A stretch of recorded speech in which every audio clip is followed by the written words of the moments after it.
ಪ್ರಿಯ ವೀಕ್ಷಕರೇ ನಮಸ್ಕಾರ. ನಮ್ಮ ಹಳ್ಳಿ ಸುದ್ದಿ ಯೂಟ್ಯೂಬ್ ಚಾನಲ್ಗೆ ಸ್ವಾಗತ.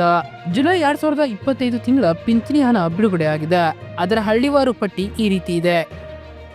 ಜುಲೈ 2025 ತಿಂಗಳ ಪಿಂಚಣಿ ಹಣವನ್ನು ರಾಜ್ಯದ ಅರ್ಹ ಫಲಾನುಭವಿಗಳಿಗೆ ನೇರ ನಗದು ವರ್ಗಾವಣೆ ಮೂಲಕ ಜಮಾ ಮಾಡಲಾಗಿದೆ ಎಂದು ಪಿಂಚಣಿ ನಿರ್ದೇಶನಾಲಯ ಘೋಷಿಸಿದೆ. ಈ ಹಣ ರಾಜ್ಯದ ಕಂದಾಯ ಇಲಾಖೆಯಡಿ ಕಾರ್ಯನಿರ್ವಹಿಸುತ್ತಿರುವ ವಿವಿಧ ಪಿಂಚಣಿ ಯೋಜನೆಗಳು ನೀಡಲಾಗಿದೆ.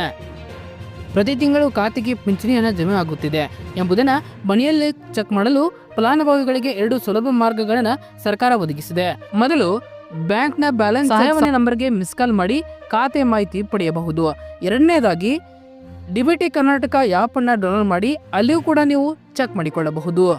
ಈ ಬಾರಿ ಜುಲೈ ಪೆನ್ಷನ್ ಅಮೌಂಟ್ ಅನ್ನ ಕೆಲವು ಜಿಲ್ಲೆಗಳಲ್ಲಿ 3ನೇ ತಾರೀಕಿನೊಳಗೆ ಖಾತೆಗೆ ಜಮಾ ಮಾಡಲಾಗಿದೆ.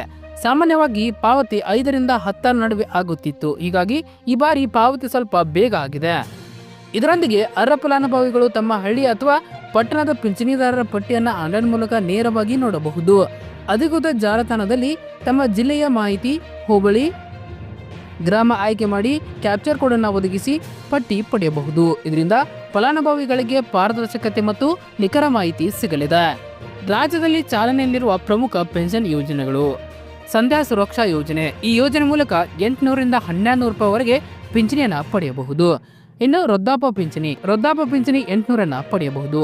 ಮೈತ್ರಿ ಯೋಜನೆ ಮೂಲಕ 800 ಪಡೆಯಬಹುದು.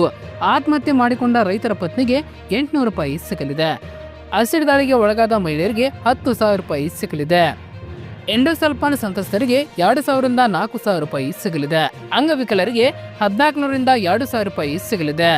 ಮನಸ್ವಿನಿ ಯೋಜನೆ ಮೂಲಕ 800 ರೂಪಾಯಿ ಸಿಗಲಿದೆ. ಹೀಗಾಗಿ ಸರ್ಕಾರ ಪಿಂಚಣಿ ಯೋಜನೆಗಳಡಿ ಲಾಭ ಪಡೆಯುತ್ತಿರುವ ಫಲಾನುಭವಿಗಳು ಇದೀಗ ತಮ್ಮ ಪಾವತಿ ಸ್ಥಿತಿ ಹಾಗೂ ಪಟ್ಟಿಯ ಮಾಹಿತಿಯನ್ನು ಮನೆಯಲ್ಲೇ ಕುಳಿತು ಸ್ಮಾರ್ಟ್ ಮಾಲ್ ಮೂಲಕ ಪರಿಶೀಲಿಸಬಹುದು. ಈ ತಂತ್ರಜ್ಞಾನ ಆಧಾರಿತ ಸೇವೆಯು ಗ್ರಾಮೀಣ ಹಾಗೂ ಹಿರಿಯ ನಾಗರಿಕರಿಗೆ ಬಹು ಉಪಯುಕ್ತವಾಗಿದೆ. ಧನ್ಯವಾದಗಳು. ಇದೇ ರೀತಿ ಹೆಚ್ಚಿನ ಮಾಹಿತಿಗಾಗಿ ನಮ್ಮ ಹಳ್ಳಿ ಸುದ್ದಿ ಯೂಟ್ಯೂಬ್ ಚಾನಲ್ ಅನ್ನು ಸಬ್ಸ್ಕ್ರೈಬ್ ಆಗಿ.